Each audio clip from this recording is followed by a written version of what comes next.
du Front populaire ne peut se concevoir sans revenir sur les conditions qui ont amené à sa création, à sa victoire et à son échec. Car derrière le mythe, on méconnaît trop souvent la dynamique du Front populaire. Lors du discours qu'il a prononcé le 3 mai 2016, en introduction d'un colloque intitulé « La gauche et le pouvoir », François Hollande, alors président de la République, a félicité les organisateurs d'avoir tenu cette rencontre le jour du 80e anniversaire de la victoire du Front populaire.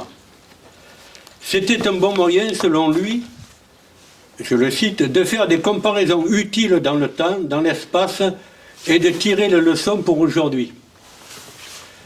Mais commémorer le Front populaire en privilégiant les élections législatives d'avril et mai 1936 n'est évidemment pas anodin. Cela permet de mettre l'accent sur le rôle des partis, de leurs dirigeants et de leurs programmes, au détriment des luttes populaires. Pourtant, le Front populaire est le meilleur exemple que l'on puisse trouver dans notre histoire contemporaine quand on veut montrer que les progrès sociaux dépendent plus des mobilisations populaires que des programmes électoraux. Si le Front populaire est devenu un moment si marquant, c'est avant tout parce qu'il a pris sa source et trouvé sa raison d'être dans une extraordinaire mobilisation collective, qui n'a pas eu d'équivalent à l'époque en Europe. Le mouvement social étant alors couplé avec un processus politique qui a amené une victoire électorale, ce qui ne s'est depuis plus jamais produit en France, 68 ayant connu un énorme mouvement social, mais sans apport du politique, et 81, un changement politique marqué par l'absence de mobilisation sociale. La crise économique mondiale, donc, déclenchée par le krach boursier de 1929, a eu des conséquences dramatiques dans le monde entier qui ont conduit à ce que l'on a appelé la Grande Dépression. Comme on l'a vu dans le film, la France est atteinte en 1931. La production diminue d'un tiers. Le chômage et le chômage partiel explosent. Des queues interminables se forment devant les soupes populaires. Ouvriers et employés voient leur salaire baisser. Le traitement des fonctionnaires est amputé d'environ 14%. L'exploitation et le flicage sont amplifiés. Dans ce climat dépressif, peu de mouvements sociaux, jusqu'en 1932.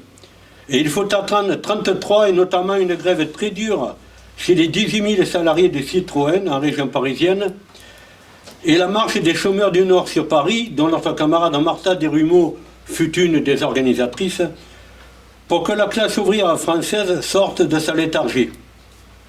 S'ensuivent alors de nombreuses actions et mobilisations pour refuser les reculs sociaux et imposer des revendications. À la détresse ouvrière, s'ajoute le désarroi des couches moyennes et du monde paysan, touchés par les conséquences de la crise. Les petits artisans, petits patrons et commerçants voient le nombre de faillites exploser, d'où rancœur et colère qui seront vite détournés par les sirènes fascistes contre les députés pourris, la finance juive, les métèques, pour reprendre les termes de leur propagande. Ils rallient en masse des organisations comme la Ligue des contribuables. Il en est de même dans le monde agricole où sont créées par exemple les jeunesses paysannes ou chemises vertes, organisations fascistes dont la devise est « croire, obéir, servir ». En 1932, le cartel des gauches gagne les élections législatives. Mais la majorité parlementaire est instable. La droite ne tarde pas à se remobiliser sous l'impulsion du patronat. S'amorce alors une mutation profonde de la droite, qui conduit d'un nationalisme anti-allemand à l'idée qu'on peut s'inspirer d'Hitler et bientôt composer avec lui. Pour parvenir à leur fin, le patronat subventionne massivement les ligues qui se constituent et agissent sur le modèle des organisations fascistes et nazies d'Italie ou d'Allemagne. Action française compte 60 000 membres. Les Jeunesses patriotes, 90 000. Les Croix de Feu, 130 000, dont 100 000 à Paris. La Ligue des contribuables, 700 000. Avec de nombreux soutiens et la complicité bienveillante de la police et de son préfet Chiappe, les ligues tiennent dès lors le haut du pavé. À tour de rôle, avec une savante orchestration, elles organisent des démonstrations de rue. Elles s'attachent notamment à briser tout ce qui s'attaque à la crise sur une base de classe. Attaques contre des grévistes, agressions pour empêcher la tenue de réunions du Parti communiste, etc., etc. Et les ennemis du régime ou de la République croient venue l'heure de la prise de pouvoir. Le 6 février 1934, jour de l'investiture du nouveau président du Conseil d'Aladier, toutes les ligues appellent à manifester contre le limogeage du préfet de police Chiappe, pour le nettoyage total, contre le gouvernement de Daladier. La manifestation, on l'a vu dans le film encore, tourne à l'émeute place de la Concorde, lorsque les ligueurs veulent marcher sur l'Assemblée nationale. 14 morts le jour même et 1000 blessés. C'est la plus forte explosion de violence dans Paris depuis la Commune. Pour la première fois dans l'histoire de la République, un président du Conseil régulièrement investi capitule devant une émeute de rue. Daladier sera remplacé par Doumergue. Un virage à droite s'étant pris sous couvert d'unité nationale.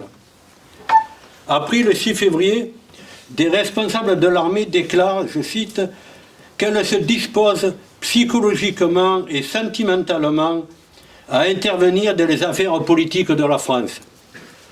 Les conditions d'un développement d'un fascisme français sont alors créées. Les réactions au 6 février 1934, considérées par les forces de gauche comme un coup de force fasciste, sont d'abord séparées. L'alliance de ces forces n'allant pas de soi, tant sont nombreuses les oppositions qui rendent les discussions difficiles.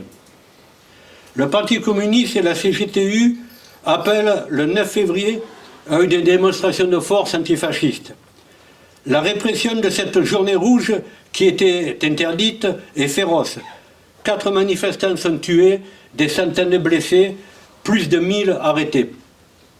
Le 7, la CGT appelle à la grève générale et à la manifestation pour le 12 février contre les menaces de fascisme et pour la défense des libertés publiques, rejointe par la SFIO, puis par la CGTU et le PCF.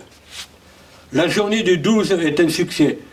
La mobilisation antifasciste prend un caractère national, massif et unitaire. Des centaines de milliers de personnes répondent à l'appel à la grève.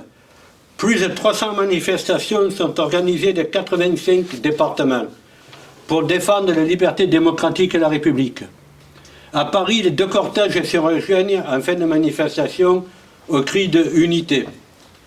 Dans le Var, après une manifestation de 20 000 personnes à Toulon le 11, la journée du 12 est marquée par une dizaine de rassemblements et manifestations réunissant des dizaines de milliers de personnes. Puis le peuple ouvrier de Paris enterre ses morts, le 17 février, au cours de funérailles qui réunissent 200 000 personnes au cimetière du Père-Lachaise. Un puissant désir d'unité parcourt la classe ouvrière, dont les organisations politiques et syndicales s'entredéchirent depuis plus de 10 ans. L'heure n'est pourtant pas plus au règlement de compte.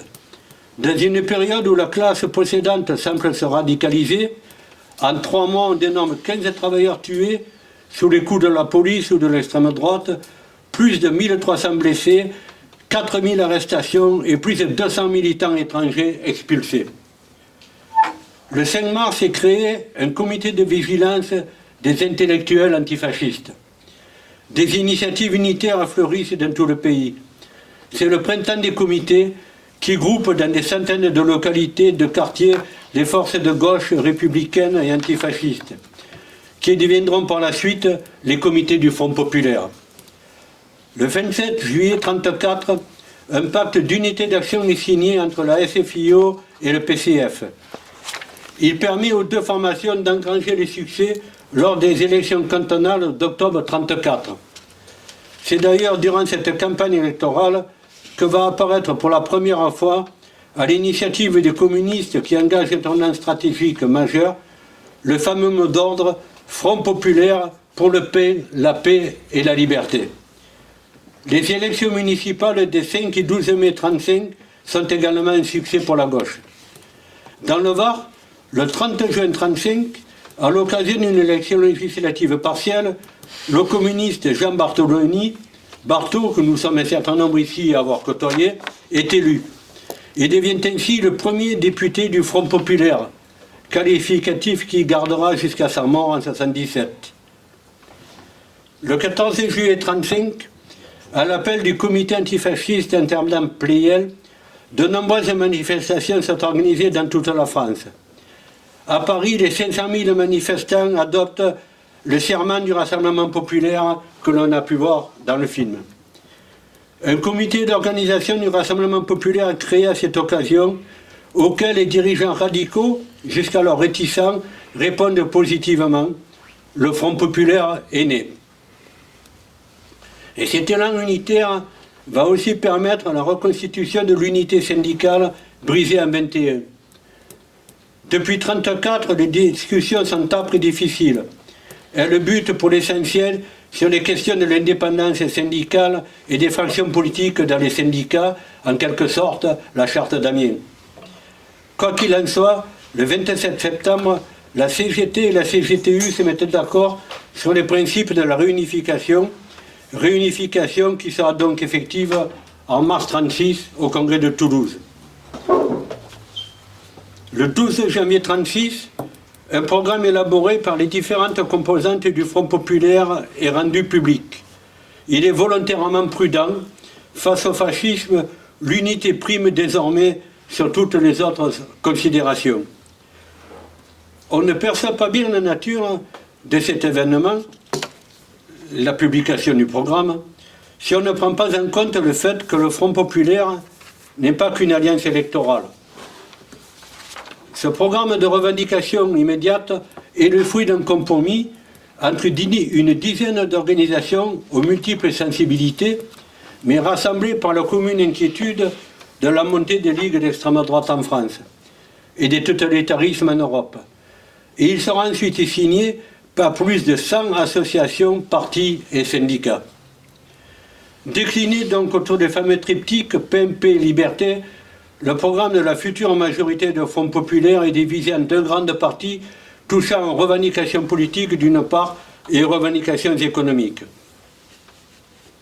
Le 17 avril 1936, quelques jours avant le premier tir des élections législatives, Maurice Thorez, secrétaire général du PCF, lance sur les ondes de Radio Paris un appel à l'union des forces populaires en évoquant la nécessité de s'élever contre deux menaces communes, le fascisme et l'exploitation capitaliste responsable de la crise. Le 26 avril, le premier tour est marqué par une forte participation à plus de 84%. Les partis du Front populaire qui présentent chacun leur candidat progressent de 300 000 voix par rapport à 32, tandis que la droite en perd 70 000. Au sein de la gauche, les rapports de force sont redéfinis. Les socialistes devancent pour la première fois le parti radical en net recul. Mais l'élément majeur de ces élections est la progression des communistes qui gagnent près de 700 000 voix et passent de 8 à 15%. Les désistements réciproques des communistes et socialistes permettront le 5 mai 1936 à la victoire électorale. Plus nombreux, les socialistes assumeront le gouvernement. Les communistes hésitant à y participer choisiront finalement de ne pas y entrer, préférant un soutien sans participation. Dans le Var, 2 élus pour la SFIO à Draguignan et Toulon-Est, 2 communistes à Toulon-Ouest et Brignoles, et un de droite, Escartefigue, le maire à Toulon-Centre. Pour beaucoup de Français, cette arrivée de la gauche au pouvoir représente avant tout une immense attente sociale. Mais leur impatience se heurte dans un premier temps à l'inertie gouvernementale. Un mouvement de grève commence alors, dès le 11 mai, avec la première grève qui éclate. Un large mouvement s'étend très rapidement pour fêter la victoire du Front populaire et pour exiger une accélération des transformations sociales. Avec pour la première fois, et on l'a vu nettement, une occupation des usines, entreprises et magasins, jour et nuit, par les ouvriers et employés. Début juin, la France compte ainsi 12 000 grèves, dont 9 000 avec occupation, pour environ 2 millions de grévistes. On l'a vu dans le film, mais toutes les archives, les photos, tous les témoignages font état de mouvements de grève puissants, sérieux, mais aussi de véritables festivités, d'une atmosphère de kermesse dans les usines. La philosophe Simone Veil écrira dans la revue La Révolution prolétarienne qu'il s'agit de véritables grèves de la joie. Dans le Var, à la différence du reste du pays, il faut attendre la signature des accords Matignon, la nuit du 7 juin 1936, pour que les ouvriers des chantiers de la Seine entrent en grève. Et le mouvement s'étendra dans le Var à partir du 11 juin seulement. Blum choisit de ne pas dénoncer les occupations d'usines tout en mettant en garde contre une extension du mouvement au service public susceptible de freiner l'implantation des mesures en cours. Dès le 7 juin 1936, il a convoqué patrons et syndicats, rencontre qui allait rapidement aboutir aux accords de Matignon signés entre la CGT et le patronat. Contre toute attente, les concessions arrachées au patronat vont bien plus loin que le programme du Fonds populaire. Et vous avez vu dans le film comment Benoît Frachon sourit en précisant que les négociations ont été faciles. Les accords aboutissent à la semaine de 40 heures sans perte de salaire, une augmentation de salaire de 7 à 15% selon les branches, la généralisation des conventions collectives, le libre exercice du droit syndical et surtout 2 semaines de congés payés.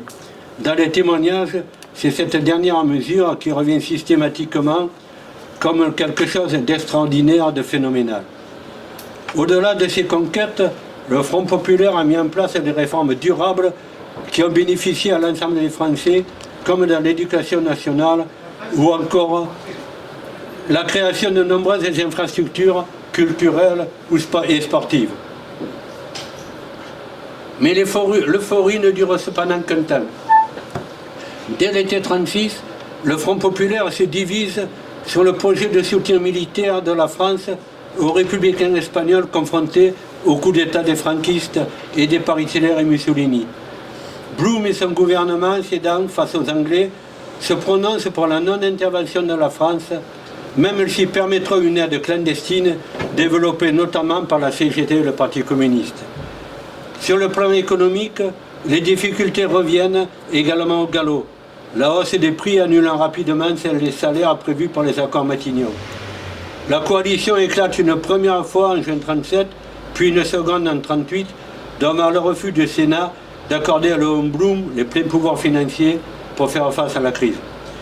Les radicaux ont rebasculé, le gouvernement Daladier remet en cause les 40 heures, estimant qu'il faut remettre la France au travail. Un changement politique s'opère, conduisant la CGT à appeler à la grève générale, grève qui sera un terrible échec, suivi d'une féroce répression. 2 gouvernements plus tard, Pétain accède au pouvoir dans la foulée de l'invasion allemande, avec laquelle il signera bientôt l'armistice. On rentre alors dans une autre histoire. Finalement, une des principales leçons que l'on peut tirer du Front populaire de 1936, c'est que des revendications sociales que les experts, les gouvernants, les patrons jugent utopiques, irréalistes, voire suicidaires, deviennent légitimes quand les dominés parviennent à construire un rapport de force qui leur est favorable. Certes, le combat ne s'est pas arrêté en juin 1936. Au cours des mois et des années suivantes, les accords de Matignon seront constamment attaqués par le patronat. Et ce n'est qu'au lendemain de la Seconde Guerre mondiale qu'ils s'installeront durablement dans le droit français avec l'application du programme du CNR, largement marqué par le formidable mouvement de 1936. Et en regard de la situation actuelle, je voudrais juste rappeler que si dans la tradition du syndicalisme français, son indépendance est une valeur cardinale, il n'est nullement question d'ignorer la nature et la forme du pouvoir. À cet égard, l'opposition à l'extrême droite est une constante du mouvement ouvrier et notamment de la CGT.